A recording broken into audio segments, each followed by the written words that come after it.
All right, bang. Today is Thursday. It is September 26th. Welcome to the Dog Walk presented by Barstool Sports. Before we get going here, I want to talk about my friends at Game Time, the official ticketing partner of Barstool Sports. Big news, the Game Time Picks feature. Everyone's talking about it at the office. We love Game Time. You guys know how much we love Game Time. And now with the brand new Game Time Picks feature, they're making it even easier to get to a game. Game Time Picks filters out the fluff to show you only incredible deals on great seats, so you don't have to waste time searching through thousands of tickets. I was looking at tickets to the Cubs' last home stand. Tomorrow, they host the Reds. You can find tickets as low as $15 a piece to see the Cubs one more time before you're going to be able to, before you get to see them next March or April. So go Yeah, check that out. it, And it, it's a it's spot to just see. about hockey season, and as of today, we have no network to carry the Blackhawks. So if you want to see the Blackhawks, you're going to have to go in person. It's just more things change, the more they stay the same. Home game's not going to be on TV. So get over to Game Time, find last minute great deals. Yeah, so pull up that GT pick setting at the top of the screen or browse the best local Game Time picks deals near you on your Game Time app homepage.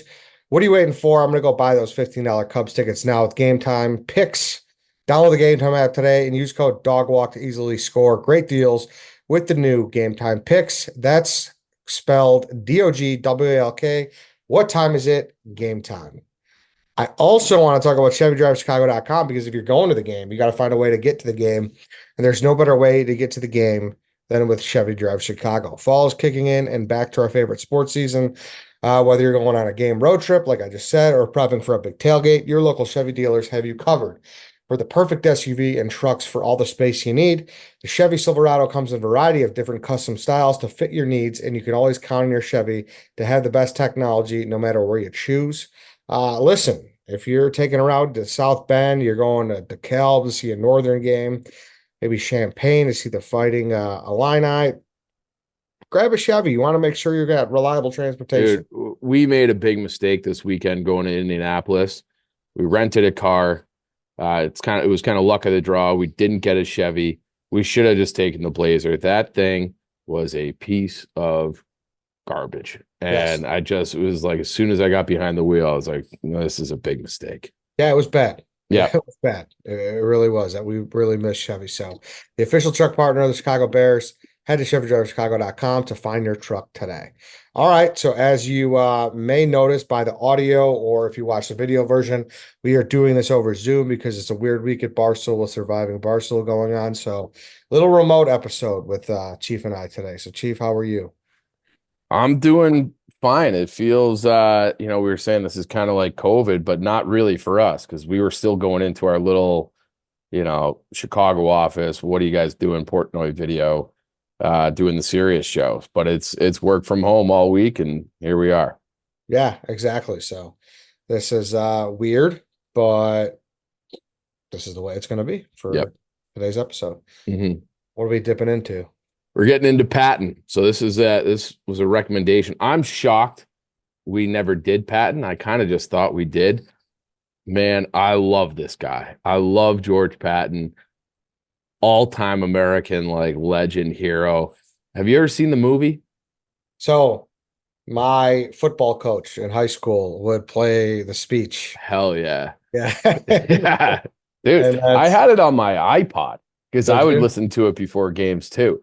Americans. Do you remember any of it? I don't. America, they will not tolerate a loser. The very thought of losing is hateful to Americans. So there's it's like a 4.5 minute speech. The whole thing is fucking awesome. And he's in that scene, he's got this giant American flag behind him, and he's got his an absurd amount of medals and ribbons. And that picture, you're like, I've never seen anybody that decorated before.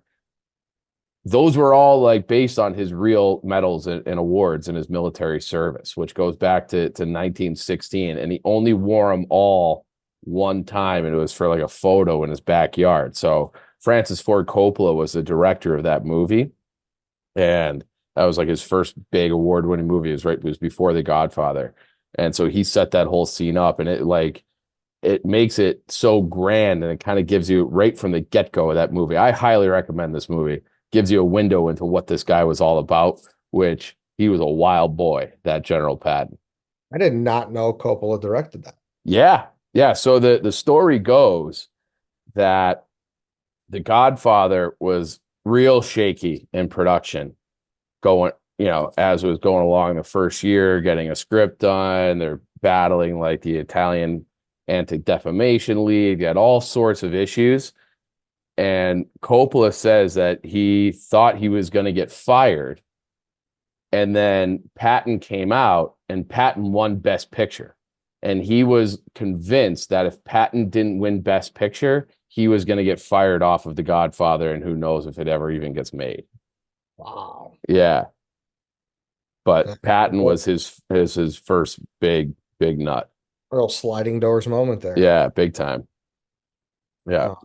But So, yeah, but you've never seen the movie in its entirety? no, to be quite honest with you, I didn't even know it was a movie when he showed it to us. It was one of Oh, those. you thought that was the real guy? No, we're just sitting in the cafeteria and he just rolls on a TV and he plays this guy's speech. I was like, oh, is this like something that came on like NBC is like a special urgent message? No, I had no he idea. just wants to go through the enemy like shit through a goose. Like Yeah. it's an awesome speech, and that speech is he never gave that full speech in its entirety, but he said every line across like 6 or 7 different speeches. So everything in there is authentic. It just didn't happen all in one speech.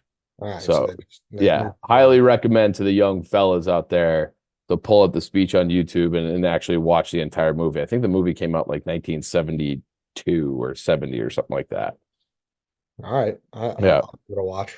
Yeah. Give it a watch. Give it a watch.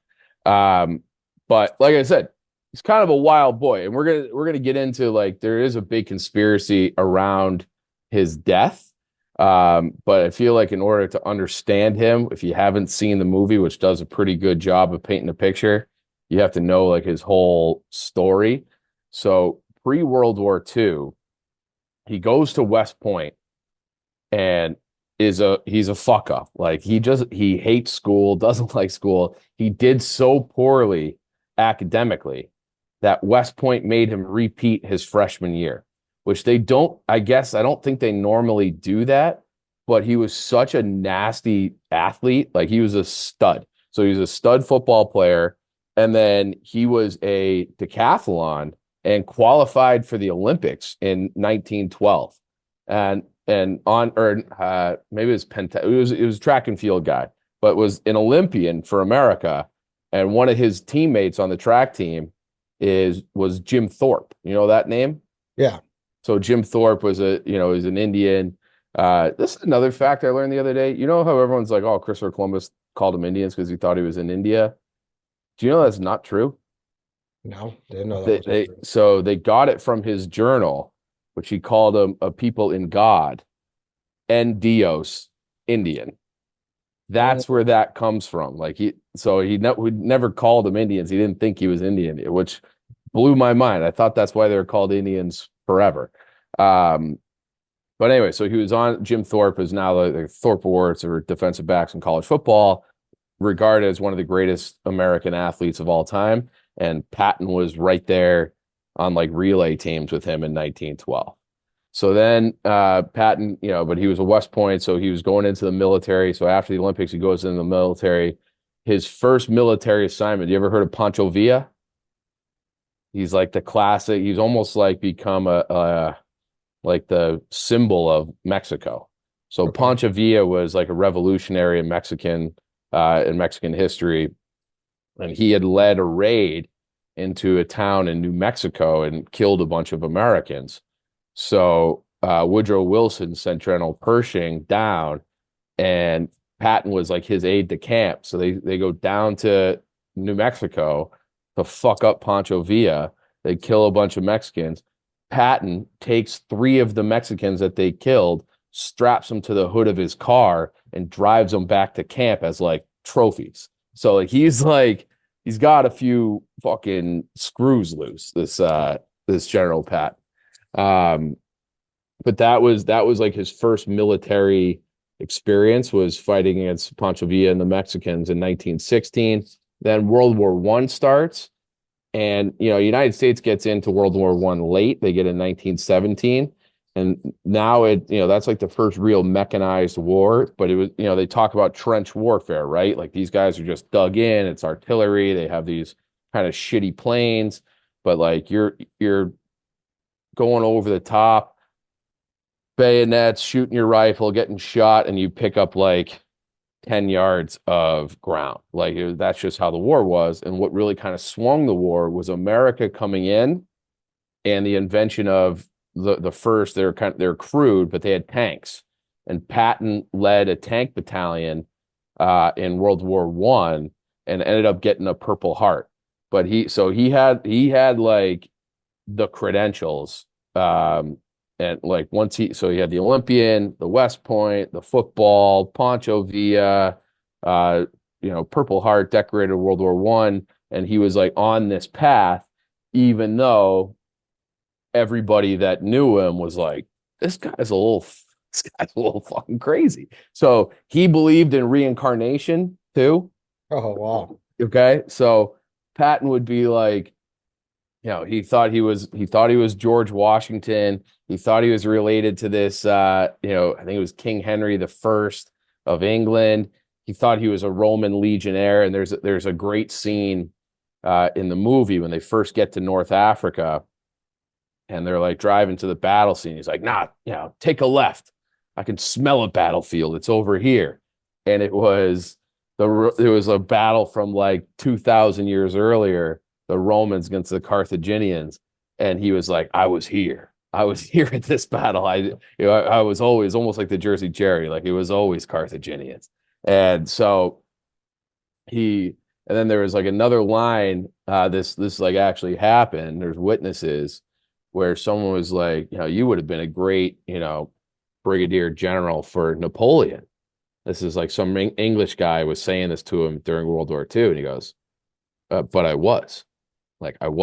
So Patton's whole thing was that he thought that he was like fighting in all these like famous battles heroically, dying and being reborn into the next battle. What? Like that's like how his brain worked, is that he was always just a fighting man, and he was a fighting man in every single the scene in Forrest Gump where they're talking about Lieutenant Dan. Like Lieutenant Dan had a family member who fought and died in every single American war. Patton thought he was all of them.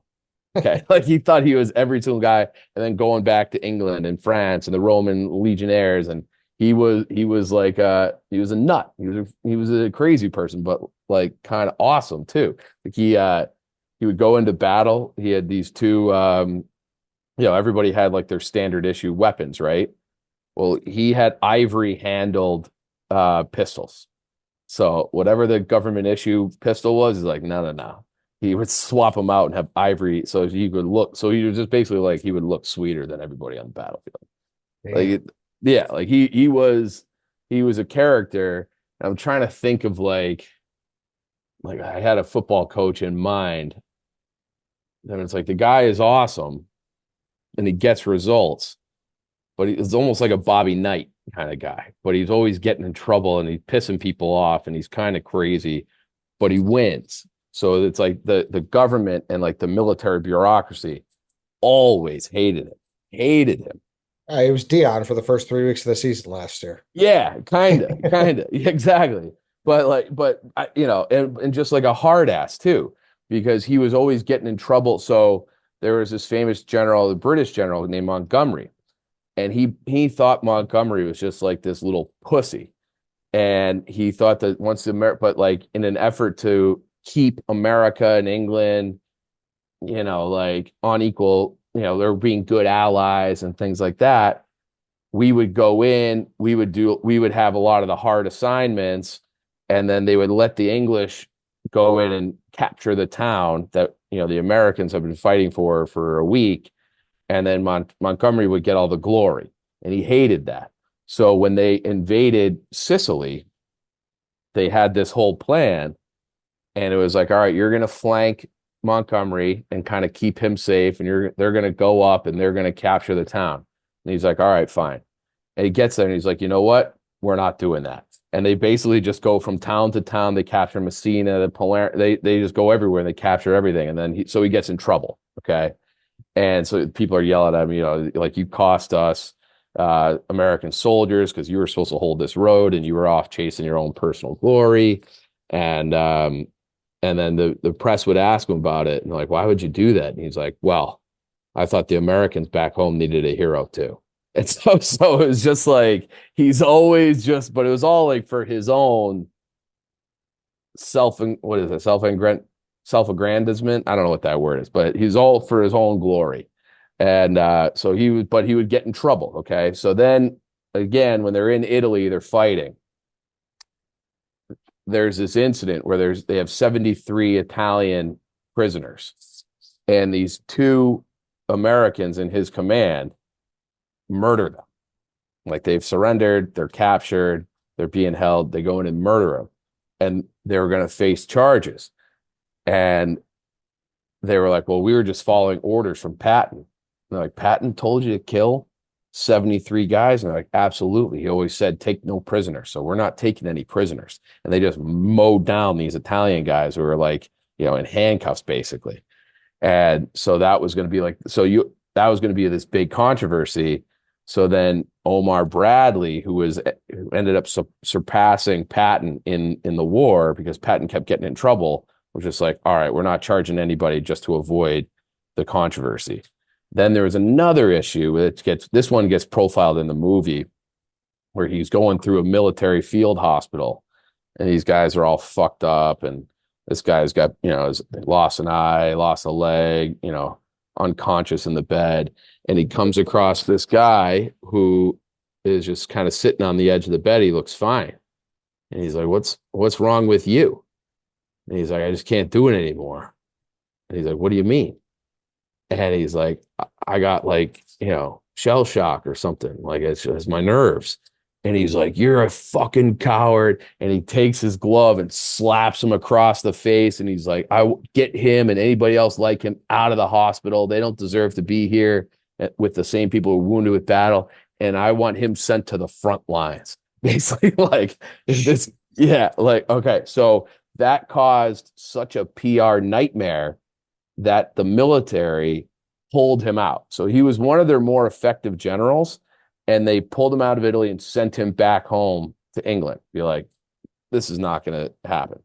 The Germans could not believe it, because he was kicked their ass all across North Africa, was winning all these battles across Italy. He was the general that the Germans respected the most. And so when they sent him back to England, the Germans were convinced the whole thing was this big charade, that they would never pull their best general just because he slapped a guy. What the fuck is this? This is war. So they thought that was like a misdirect. And the Americans played into that. So this is before D-Day. So they had this entire fake invasion force that was headed up by Patton, because the Germans were convinced that whenever they try to invade France, Patton will be the general in charge. But he wasn't. He was actually legitimately suspended. But you can find these pictures, and maybe Lance can do it for the social clips and stuff. But there's these pictures of inflatable, thousands of inflatable trucks and tanks and fake landing craft and fake barracks, because they knew that they would have their planes flying over and taking pictures, and would have all these other spies. And because they thought the Germans thought the world of Patton. So they set up this whole intricate way to trick them. And then they did the actual D-Day was in Normandy. So they made it seem like they're going to go in, I think, through Calais. And then the actual invasion happened a little bit further south in Normandy. And it was all because Patton slapped a guy, and they're like, fuck. This is it was like a genuine PR nightmare that they ended up using to their advantage to trick the Germans.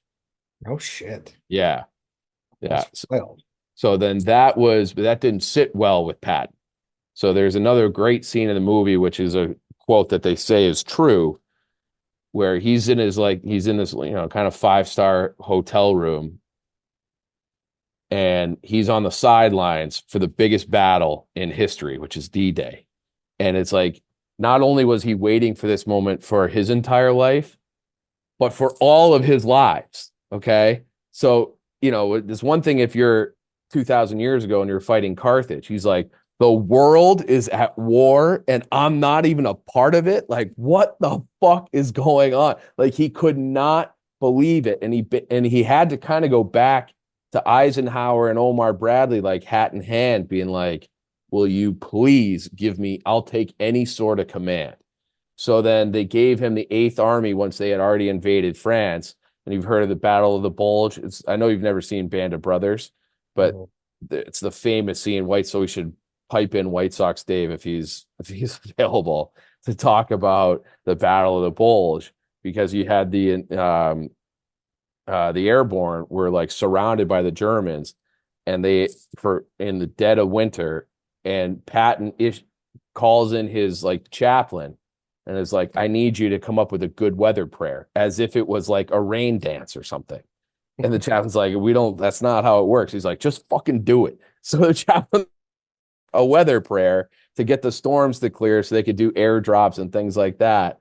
And the weather clears, and then Patton goes in and he rescues the 101st Airborne. Well, it makes sense now why the guy believed he was reincarnated, because Yeah, weather players. he's got everything is on his side. Yeah, and like, why would they not have him be in this war? He just regenerates for no reason. Like, Right? Yeah, his entire destiny was leading up to this war. That seems like a miss. Yeah. So he goes in there, and like they eventually they keep pushed through. They go all the way to Germany. They win the war, and now they're in this like kind of occupation time. Okay, so this is when so France is saved, Germany has surrendered, and they're in Berlin. And it's, the way that they did Berlin is that they carved it up. So United States they had a quarter of it for occupation. England had a quarter of it, and France had a quarter of it, and then the Soviets had a quarter of it. And they're all kind of there. They were the allies. But even at that point, everybody knew that the West and the Soviets were going to have problems. And Patton was just like, all right, enough of this shit. Okay. Let's just go to war with the Russians now. He's like, we have the nukes. We have all of our equipment and all of our artillery, all of our tanks, all of our people, planes, everything. They're already here. We're already over here. So let's just keep going east. And he would say it like kind of publicly in meetings. And this is, we've been at war for 4 years now. And everyone's like, will you shut the fuck up? Like, not everything has to be about war and battle. Like, everybody has battle fatigue. Like, we want to be done with this. Like, and you're riling people up. And in the movie, I don't know if this actually happened or not. He's like, I'll have us at war with them in a week, and I'll make it look like they started it. And it was like, all right, George, like, that's enough. Like, get out of here. And they send him, I believe they send him back to England. And then that's where the conspiracy around his death comes in. Before you get into the conspiracy of Patton, though, Chief, I do want to say, you know what Patton would love? What's that? The new salted caramel spice cake. Oh, yeah, he would, because who wouldn't love it? Spice timber, baby. Yes. We had it in the parking lot at Indy, and obviously it was a tough game. That definitely bumped us up a little bit. Yeah, I mean, we were having sad cakes in the parking lot afterwards, and they went very fast. People love them, very popular. They're great. I think this should be a permanent addition to the menu because it's that good. Yeah, it's their newest cake flavor in 20 years. You can get a salted caramel cake shake as well. It's a whole piece of salted caramel cake and a mixed creamy, dreamy vanilla shake. That's perfect for a fall day. They're also doing spiced timber during the month of September. Get a $1 slice of salted caramel spice cake with the purchase of an entree. Offer is available for dining and drive-through only. And it's available for a limited time only this fall. So stop in, try a slice, whole cake, or a cake shake. It's awesome. You got that spice paired with the salted caramel. It's good stuff. So order at Portillos.com or head to your local Portillos to satisfy your Chicago style cravings today.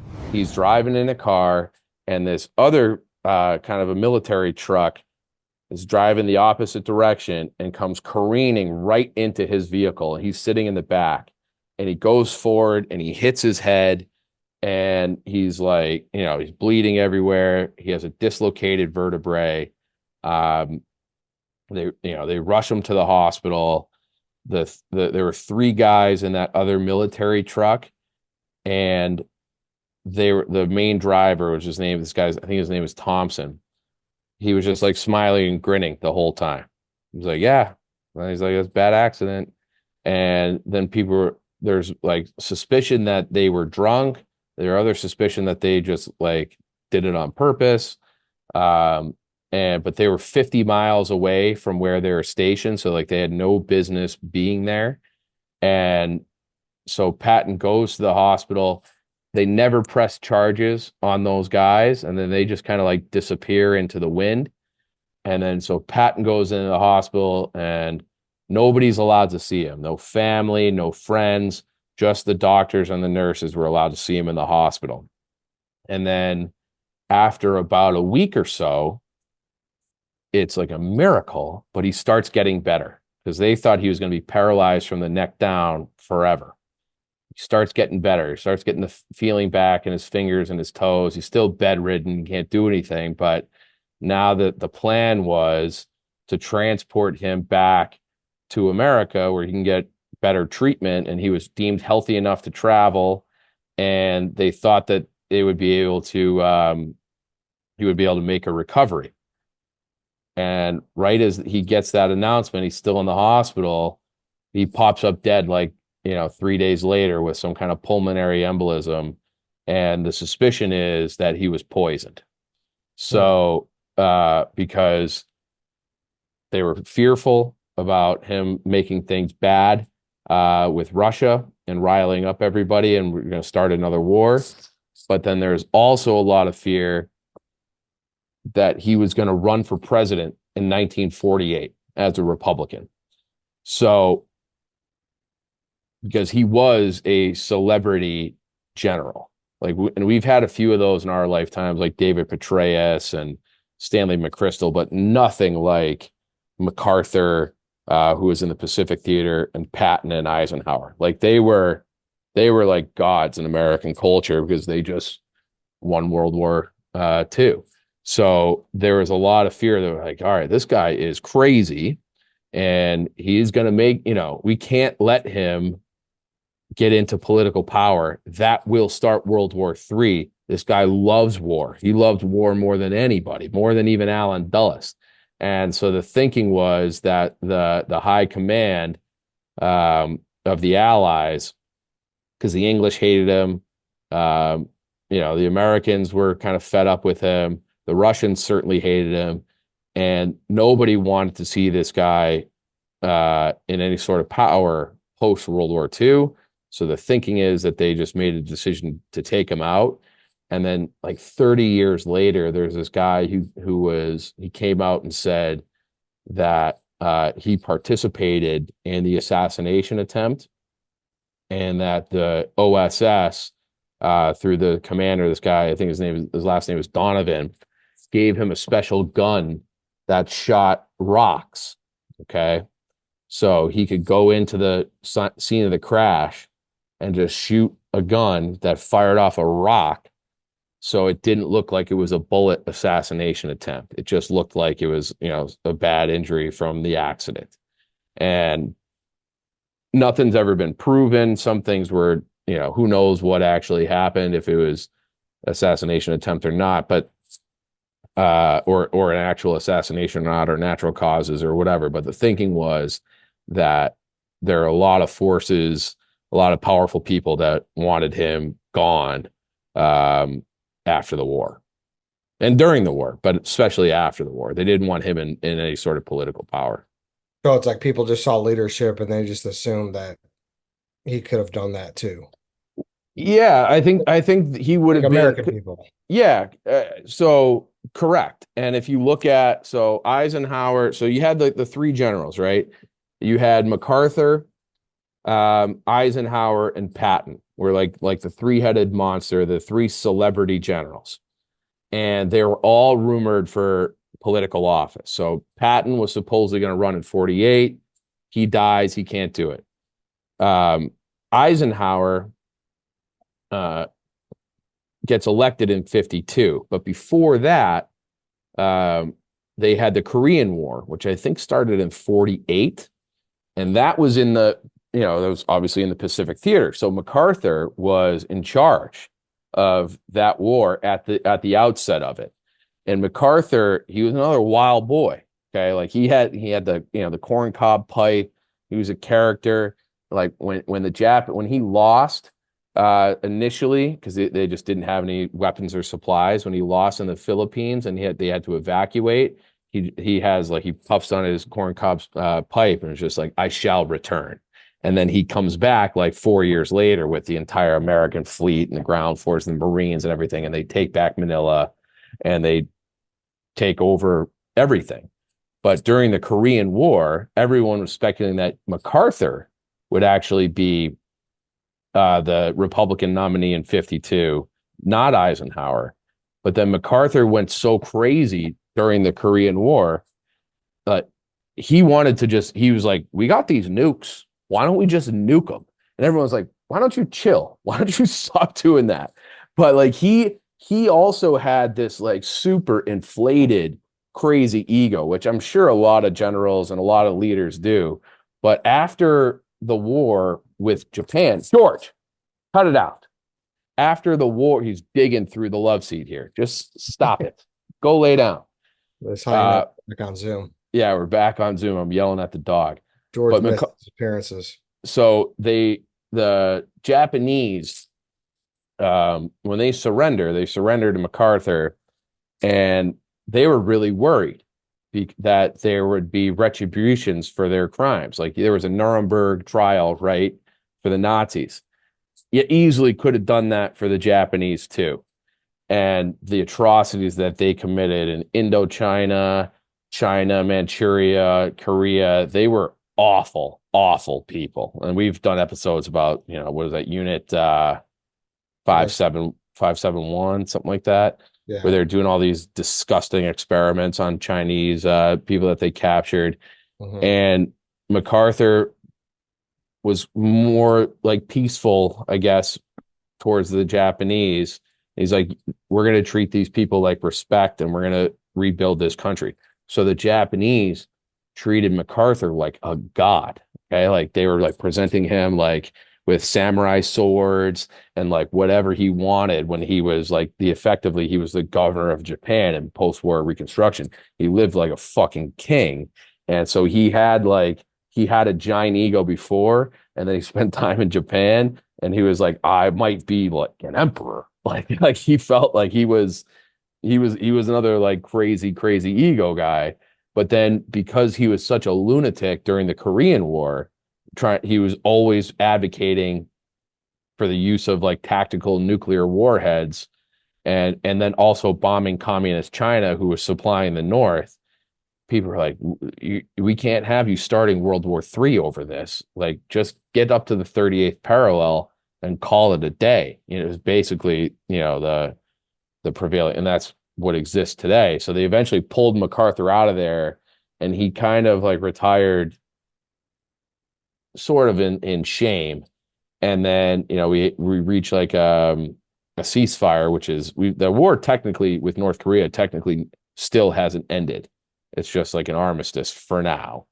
And but because he didn't win that war, and because he was such a strong advocate for nuclear weapons, people deemed him like not fit for power, which just left Eisenhower. And then he ran in 52, won re-election in 56.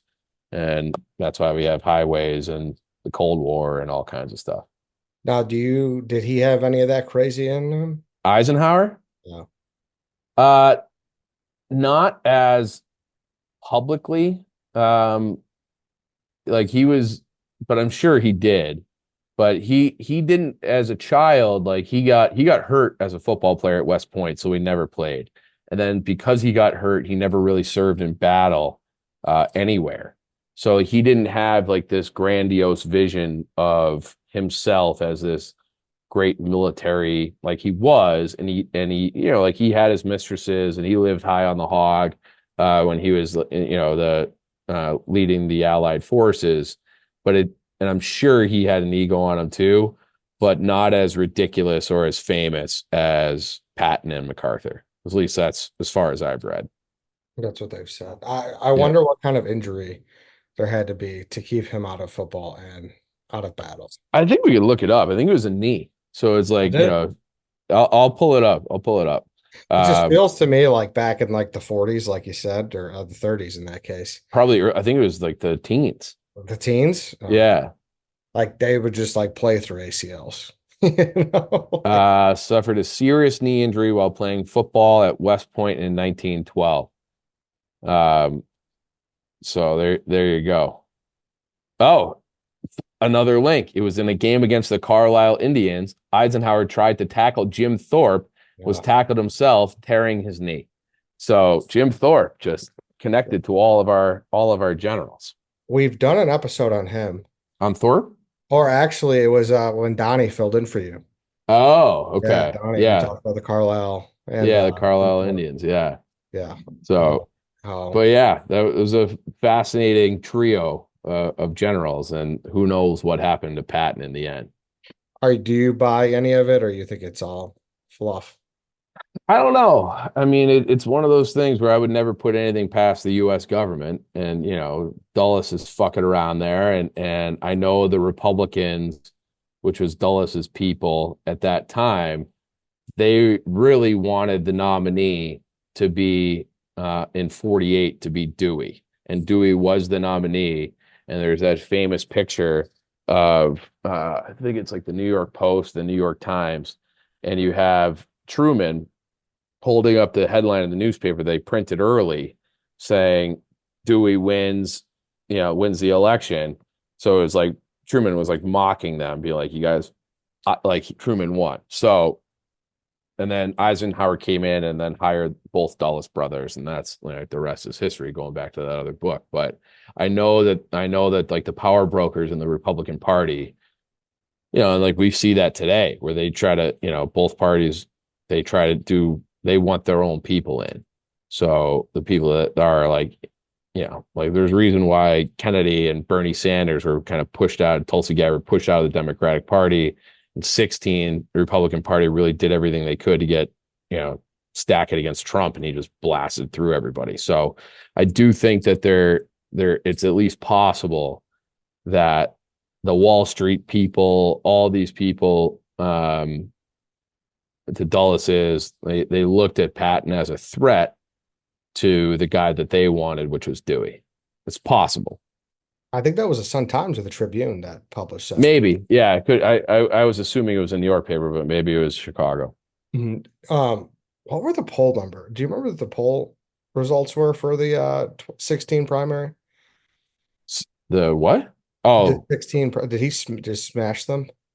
oh, yeah. I mean, when it started, I mean, Shane Gillis has the great bit about this, where he was like he had their people like our dad's age would be like, this guy Trump, like, what are we doing? And then he had the first debate, and everyone's like, this is the guy. And but they tried to make it all the money was with Jeb, because he had the Bush name and all the connections.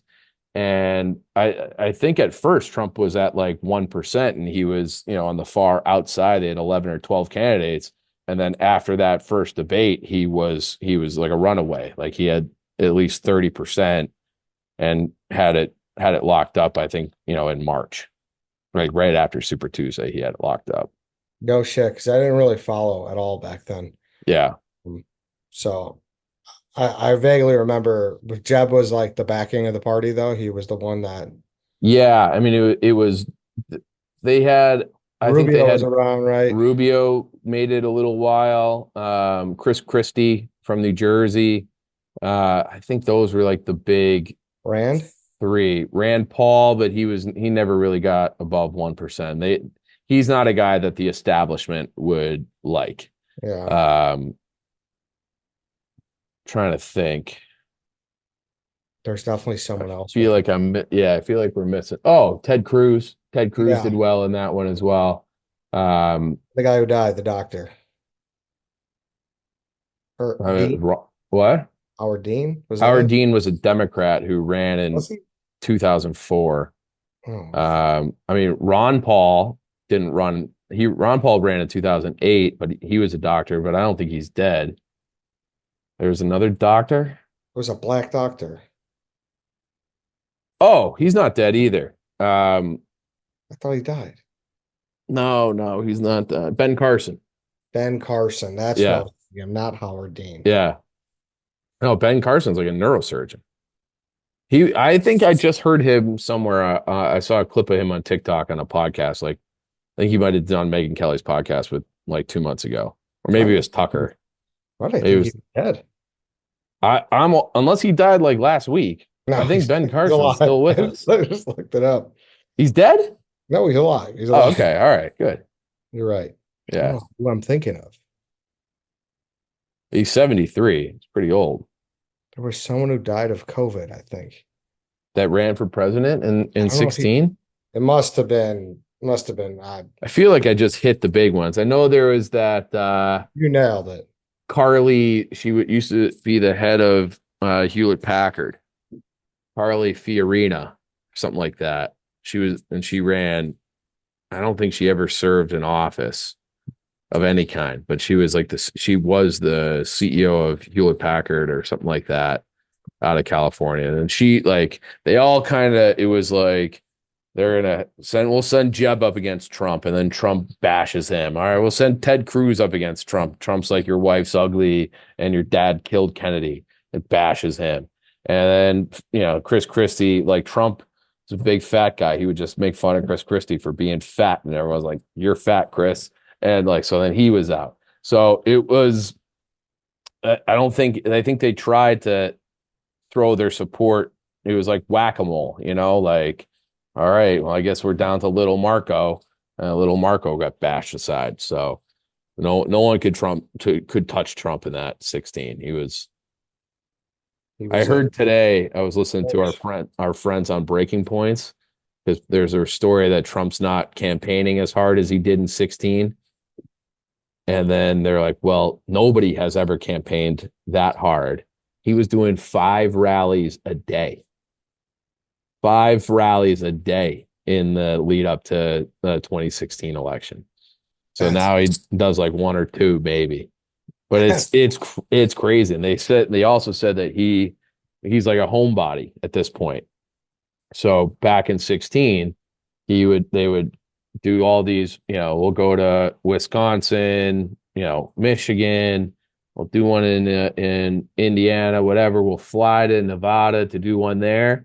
And then everyone else would just be like, put me up in the Mirage or whatever the best place is in Nevada. He would get done with his rally like 10, 11 o'clock at night and be like, all right, I'm flying back to Mar-a-Lago. So he's like, I just want to be in my own bed all the time. fair. Can't blame him. Can't blame him. No, he Yeah. probably has a very nice bed on that property, I bet. He probably has a nice bet on that jet too, which True. Trump Force One. Yeah. Yes, probably does. Yeah. All right then. Anything else?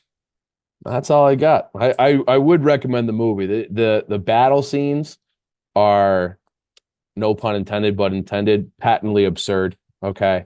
Because it's awful. It's like they're just off, like dirt just explodes in front of the tank, and like it just doesn't look like a modern movie at all. But the writing and like the grandness of it and the music, they're so awesome that it does hold up. So and it's a long movie, so if you have like a weekend morning where you're doing something else, throw it on because Yeah, I it's was gonna great. say, what's the runtime? It's 2 hours and 50 minutes. So. Yeah, it's long. It's one of those where they haven't, like an old movie where they have an intermission. Oh, really? Yeah, it was definitely a two VHS. My grandpa used to make me watch it all the time when I was a kid. Oh, yeah. That was in the rotation. Yeah. It's a long movie. Yeah. But it's great. All right, then. We can wrap this up. Thanks, Chief. Appreciate it. Yeah, no problem. All right. That's it, everybody. Thank you for listening. Thank you for watching. We will be back on Monday for a draft or a Tuesday. Excuse me. We're going to Tuesdays. We are moving the drafts to Tuesday because of the new sports show. So sports show on Mondays, draft Tuesday, free swim Wednesday, random episodes on Thursday, and then 773 TV on Friday. So that's Something every day. Yep, something every day. And we might have something else coming Thursday and Fridays too. Keep an eye out for. But Okay. yeah, just make a programming note. The drafts are on Tuesday now. All right. All right. That's it, everybody. Thanks for listening. See you on Tuesday.